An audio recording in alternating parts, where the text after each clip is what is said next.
What up, people? Welcome to another edition of Mike Steph's The WrestleMania Memories. We're up to WrestleMania 8. WrestleMania 8 originated from the Hoosier Dome in Indianapolis, Indiana in April of 1992. I was about 15 years, I was 15 years old at the time.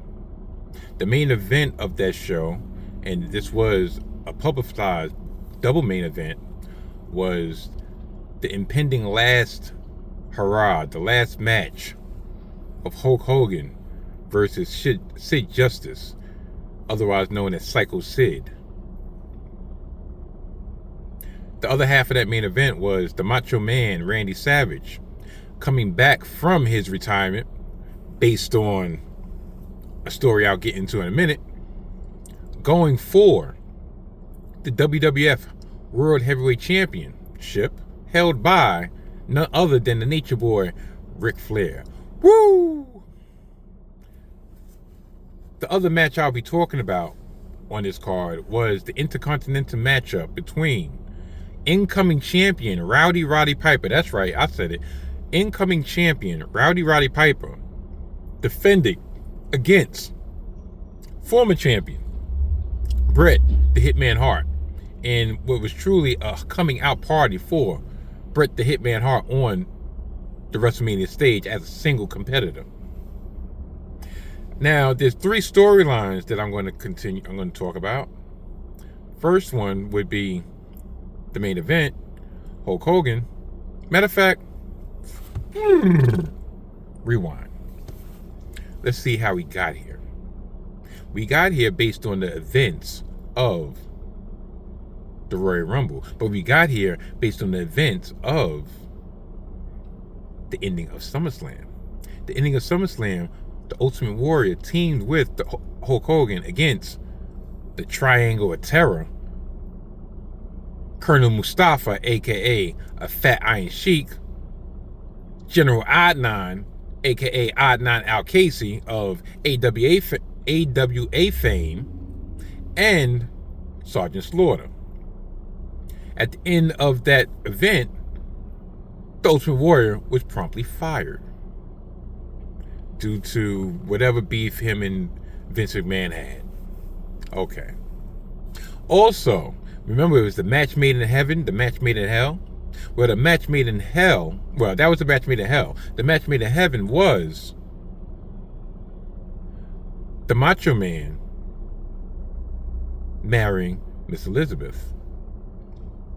Now, I believe at the reception, when they went to cut the wedding cake, a cobra came out the cake.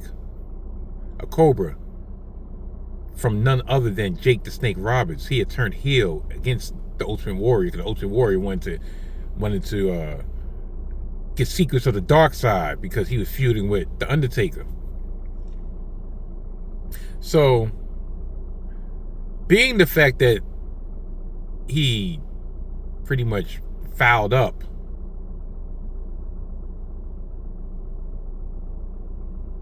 the aftermath,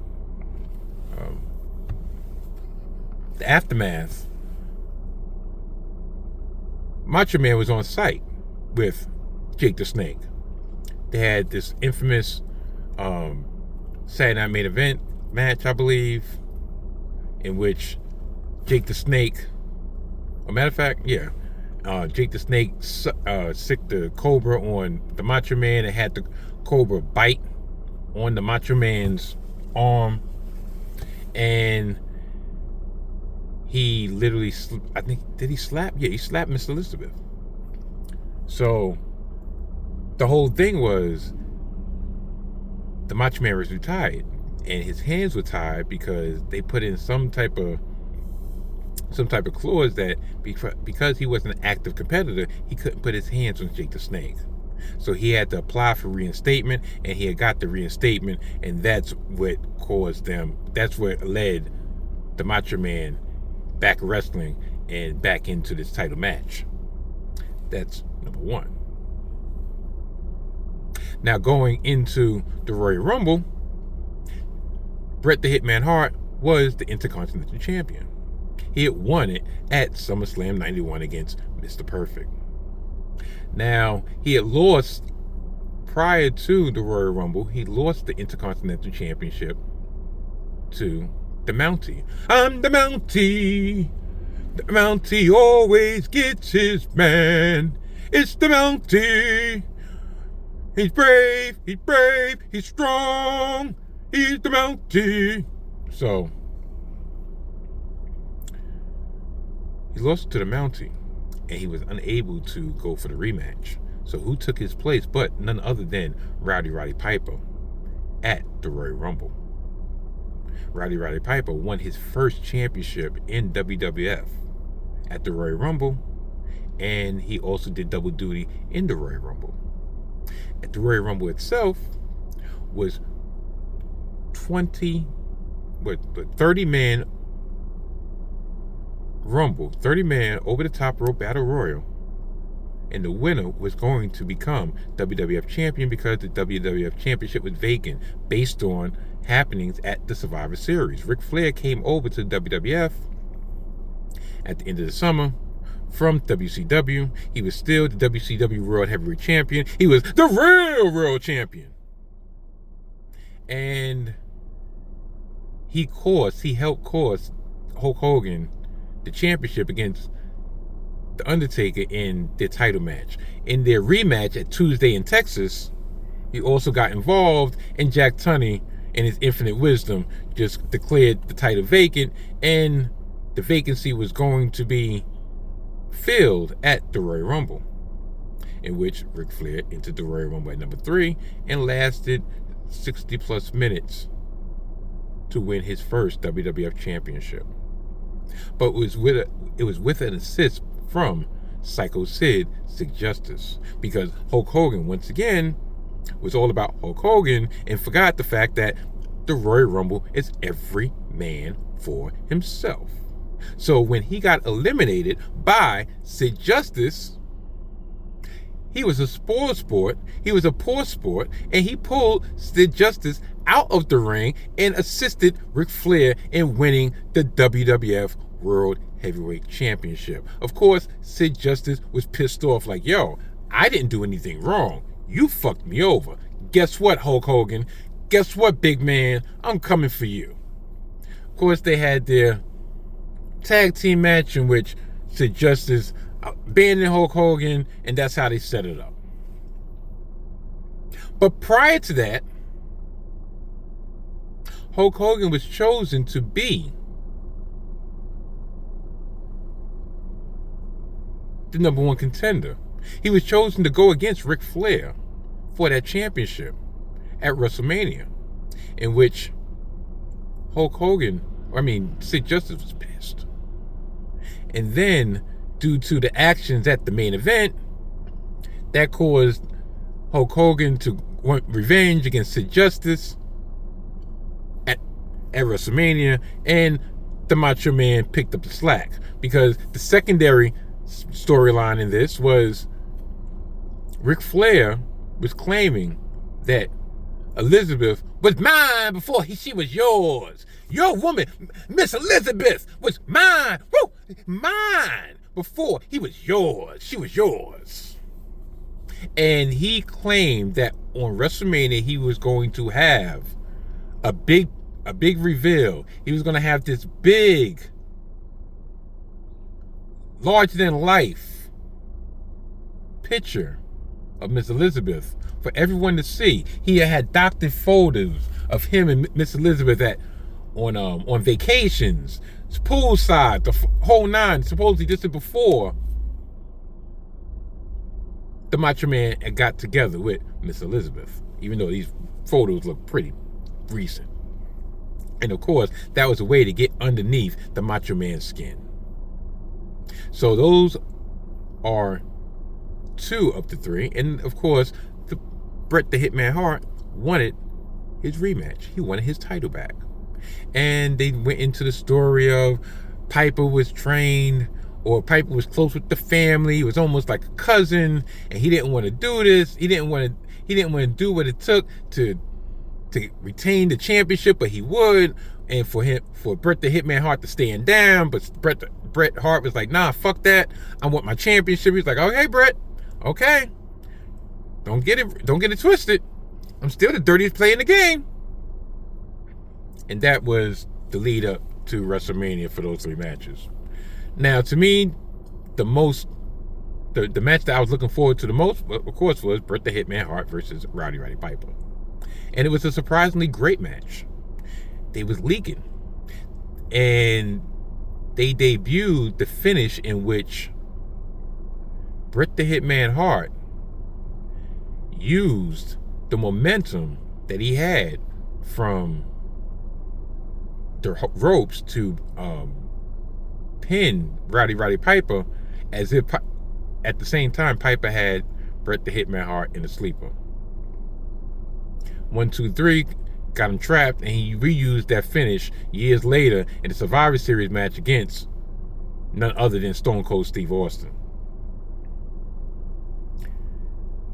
One of the highlights of the match was Piper got the ring bell from outside the ring and was about to use it and couldn't bring himself to hit Bret Hart with it and threw it away, and hence Bret Hart was able to come back and regain his championship. And they actually left arm in arm. Also, something that I didn't know until after the fact, Bret Hart was the only man to ever pin Piper's shoulders to the mat in WWF. Hulk didn't do it. Macho Man didn't do it. No one did it but Bret. So, the match between the Macho Man and Ric Flair was a great match, but they did renege on showing the big poster that we thought we was going to see. We knew we was going to see nothing nude, but we thought we was going to see a big life-size photo, life-size picture, life-size poster of Miss Elizabeth. That's what they teased. Matter of fact, that's what they guaranteed. But I guess since he was the heel, should have known better. But this was another match with blood in it. And the Macho Man surprisingly regained the WWF Championship from Ric Flair, in which they ended up feuding all summer, which is the point, I swear, there's parts of 92 that just dragged, because it's almost like they just had these matches in mind and they reran them week after week, month after month after month after month. Nothing went forward. Everything was stagnant. Everything stood still. But Macho Man was a 2-time champion. So, and I believe the reason they made the Macho Man 2-time champion because they knew Hulk Hogan was leaving. Hulk Hogan was leaving because the steroid rumors had started becoming louder and louder. And it seemed like he was being forced into retirement. You saw his physique had shrunken. He wasn't larger than life. He looked old in the face. Half the fans was booing him. You know, they was tired. Everybody was tired of the act by 92. He had been running hard since 84. It's 8 years straight. This is 8 straight main event. Everybody was tired of the act. And then he went on Arsenio Hall and said that he had never used steroids. He only used steroids one time when people could look at him and be like, come on. Or that say your prayers, eat your vitamins. People were seeing him do that shit years prior. So,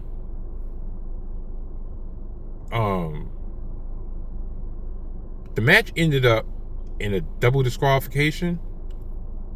Papa Shango made his debut at the side of Sid Justice. Papa Shango,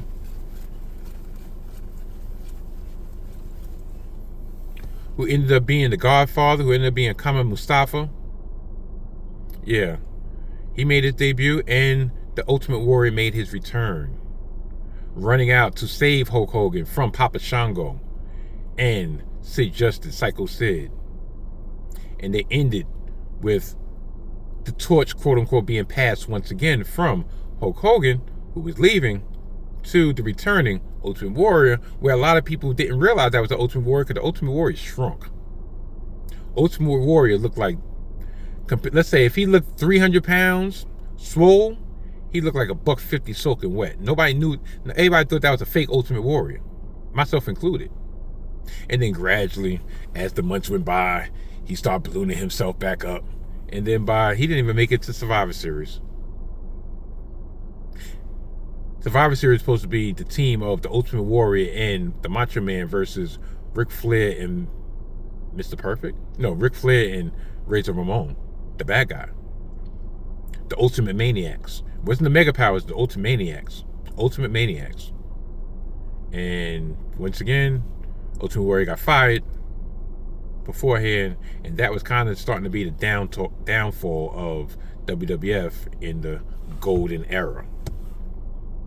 My personal note, like I said, I was 15, going on 16, and I saw WrestleMania 8 on tape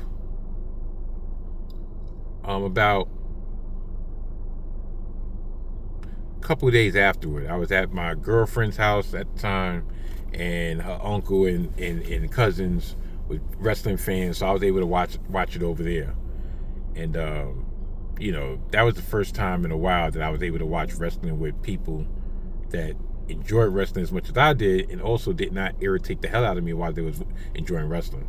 My girlfriend at the time, she didn't really understand, but so she just left us be, and I was in there chilling with the uncle and the cousins, and DDTing and doing all that. So now WrestleMania 9, which is our next installment, that one ironically, they just debuted a documentary on WrestleMania 9 on Peacock. So it's going to be very apropos that right around this time, this is where the part I get into. And I was 16 going on 17, and I saw that one also at somebody else's house, but I saw it live. So I'll get more in depth in that when I release that episode. So yeah, WrestleMania 8. Who would have known that would be pretty much probably the last real WrestleMania on my radar for a couple years, probably for about 4 or 5 years.